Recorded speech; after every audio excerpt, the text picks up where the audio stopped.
The latest support has a jam-packed kit of abilities and a lot of synergy with a ton of heroes, but most importantly, her mobility and damage make her really good at counterplaying enemies. So let's get into one tip versus every hero, starting with the tanks. First up is D.Va. She has a ton of Matrix now, so she can eat a lot of your healing, but the most important thing is to survive her engage. Make sure to hold onto your glide boost to dash away from her flight. If she engages you when you don't have it, you can die easily, as Juno has no means of self-healing besides the support passive. Against Doomfist, you really want to make sure you're always using your double jump and hover to stay out of his slam and punch range. He can't do anything to you if you position correctly, so don't even give him a chance. As long as you avoid him, you can easily heal your team up with torpedoes to match his slam. Playing against Drunken Queen is also pretty straightforward, but you still have to be alert. Her knife and ultimate come out so quickly, so keep your glide boost ready to dodge both abilities and use your double jump on high grounds to avoid the ultimate hitbox. It's really big, so stay extra careful. On to Mauga. You absolutely have to know his position at all times. His hit scan damage is really good against flyers, and Juno is now part of that group. Avoid his line of sight when you have to rotate, or you can easily get bursted down and forced out, or worse, killed outright. Next is Orisa. Normally, it's really hard to take advantage of her strong ability cycle, but after her Fortify is used, you can pop your Hyper Ring to allow your team to chase her down for the kill. It's a crazy aggressive move that takes advantage of the enemy team's bad cooldown usage, so look to do the same against other heroes in similar situations, like against Ramatra. Right now, he even has a better cooldown cycle than Orisa. He can shield, form, then shield again, and only have a few seconds until the next form, but now that his Omnic form has less HP, you can use your Hyper Ring right at the end of his form to massively turn the tempo up for your team. And his pressure is no match for Juno's superior movement, so make sure to sustain the team when the ramp pushes up. Moving on to Reinhardt, Juno has a real easy matchup. Use your double jump to avoid his shatter, and then use your torpedo healing to sustain your allies. With 75 instant healing and then 24 heals per second for a short while afterwards, your team will have a much better chance at surviving. Next up is Roadhog. Unlike Genji, Juno's double jump is really fast and goes slightly higher, so even if you get caught in the open without your glide boost, you can always dodge hook with your constantly available double jump. Against Sigma, you have a massive advantage in the ultimate matchup. You can use your Hyper Ring to help your teammates escape, use glide boost to dodge it for yourself, pulsar torpedoes to heal allies caught in the flux, and on top of that, Orbital Ray is the perfect counter. Not only does the 100 healing per second keep your team healthy, but the damage boost afterwards helps to turn the tide in your favor, not just survive the flux. For Winston, you'll just want to match his bubble with your cooldowns. First the Hyper Ring to get everyone out of his range, and then your glide boost if he tries to chase you even more. The Hyper Ring cooldown may be longer than bubble, but if you can't use it to engage the enemy, you'll want to use it to avoid damage. Next up is Wrecking Ball. As long as you match his slam with your torpedo healing, your teammates will almost never die on the first engage, which is really impressive for a hero without an explicit life-saving ability. And for the final tank, against Zarya, Juno actually has some of the best possible damage for forcing her bubbles without feeding her charge. You have more than double Zarya's range before the fall-off starts to affect your damage, so you'll always be in a safe range and poking her out easily. Moving on to the DPS, first up is Ashe. Your team getting hit by dynamite is definitely rough to deal with, but once again, the healing torpedoes come in clutch. It not only has a shorter cooldown, but the total healing amount almost negates the effects of the burn, and the primary fire healing is just so good on top of it that even dynamite isn't such a death sentence anymore. Against Bastion, you'll have no problem dodging his turret form, and just like with the other robot heroes, once it's over, you'll want to use that Hyper Ring to take advantage of his downtime afterwards.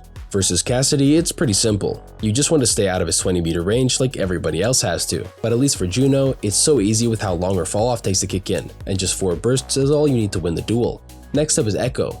Even though you can't headshot, your hit scan damage is perfect for forcing her out. Make sure to really focus her when you can, since you have so much ammo and only need 3 bursts to take her out. On to Genji, when he forces deflect, activate your homing torpedoes to hit him right as it ends for an extra burst of damage. It's really easy to punish him even if you can't shoot through his defenses. Against his brother Hanzo, you'll want to abuse your insanely fast mobility instead whenever you're near him. It's really tough to hit shots against Juno's fast-moving hitbox midair, so don't be too scared of just pushing fast. Your time to kill is pretty much the same, and your shots are way easier to hit. Now for the easiest matchup ever. Junkrat is pretty much never going to be a threat to you, but make sure to help your team take out the tire. You can speed your team away or glide away yourself, but your hit scan damage is good enough that you won't even need to spend any abilities. Next up is Mei. She fares a bit better in the damage duel than Junk, but most importantly, Juno can counter Blizzard easily. Make sure to save your speed for when the Blizzard comes out, and your team can easily bait it out safely. On to Pharah. Just like with Echo, you'll want to poke her as much as possible, and it's even more effective against her with how hard it is to hit rockets midair against Juno's small hitbox and high-speed midair mobility. For Reaper, it's as simple as just using your glide whenever he tries to TP in. He can't do anything to you, but you also don't need your Hyper Ring for such a measly engage. For Sojourn, make sure that you don't rely on your high-speed mobility too much. Her damage is perfect for hitting strafing players, so in this case, don't get too cocky with your movement, but against Soldier, you definitely can. He's way easier to push than other hit scans, so you can take him out with a dive partner, and not just easily, but extremely fast. You don't even have to respect his heal station because of how good Juno is at diving. When playing into a Sombra, you'll want to be really careful about her hack. Not only can you spam around with your super high ammo count, but you can quickly react and cancel it as well, and with your glide boost you can even follow up on the kill afterwards. Symmetra's range is also easy to play around just like the other close distance heroes, but her teleporter can enable her team to push really hard, but that's where you can match it with your hyper ring, completely out-tempoing anything the sim is trying to do and keeping your team at a safe distance. Once again, you'll want to use your superior range against Torbjorn. Taking out his turret is usually a projectile spammer's job, but Juno's range is just that good, and with burst fire damage, you can minimize the damage from the turret at the same time. Juno may be strong, but she can't outduel Tracer, and escaping her is pretty rough with your horizontal mobility. So look for high grounds to switch between to force Tracer to use more blinks to get to you, while you keep poking her with your consistent burst damage. On to Venture. Just like against Junkrat, there's not much they can do, but the best thing you can do to defend your team is using your glide to stay above the tectonic shock range, while doing your best to kill Venture before they kill your team. And to finish off the DPS category, it's a real simple matchup. Juno's speed is just way too much for Widowmaker to handle. As long as you get a scout on her location, she's pretty much done for. And if you can kill Soldier with 2, you can definitely kill Widowmaker with 1. Just make sure to save your double jump for during your glide boost to have a little extra vertical movement. You don't want to be an easy shot. Finally for the supports, first up is Ana. She may have decent range too, but her damage is nowhere near as consistent as Juno's, so you can completely force her abilities on your own, and just like with the other sniper guys, you can close the distance and take her out, also on your own. Just remember that you're a support after all, even though you can put out so much pressure and secure a lot of kills all by yourself. It works the same against Baptiste, although instead of just forcing the lamp, look to break the lamp for your team. When you can't headshot, you might as well shoot structures, just like with Torb's turret. Next up is Brig. You would think she has the upper hand in close range, but using her glide boost you can bait her abilities and continue the duel. The extra 50% speed modifier is perfect for confirming damage while dodging it yourself, and Juno is one of the few heroes who has enough ammo to break through Brig's shield and her whole HP in one go. On to Iliari.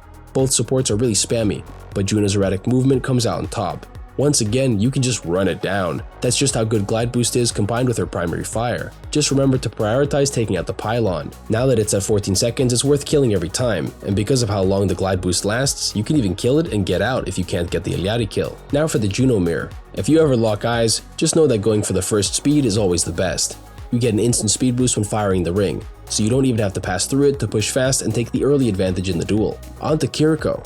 Although you can't headshot her, you can still win the duel with your more consistent damage. You can aim for the feet to make your shots easier to hit, considering how skinny Kiriko's hitbox is. Moving on to Lifeweaver, he just can't do anything against Juno. His extra 25 HP is all he has to work with to survive her onslaught.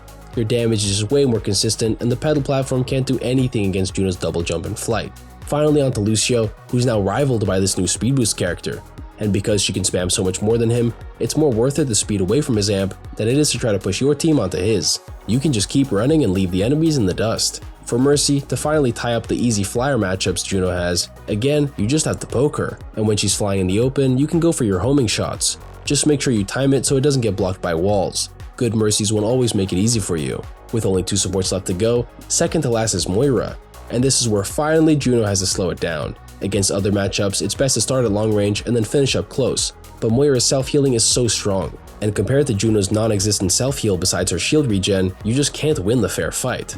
It's best to actually play like a support instead of the super aggro dive style that works against everybody else, and stay out of those 20 meters of range. And finally for Zenyatta. It's back to being aggro baby. All you have to do is force that discord because a lack of self-heal definitely hurts when you take burst damage, so avoiding it entirely will easily net you the duel, since Zen has to hit 6 undiscorded shots to kill you, while you only have to hit 3 full bursts. It's not feeling fair, but most of the time, you should be playing to heal your team. But given how aggressive Juno's utility is, you can definitely find time for some duels. That's it for one Juno tip versus every hero. Thanks for watching, and I'll see you guys next time.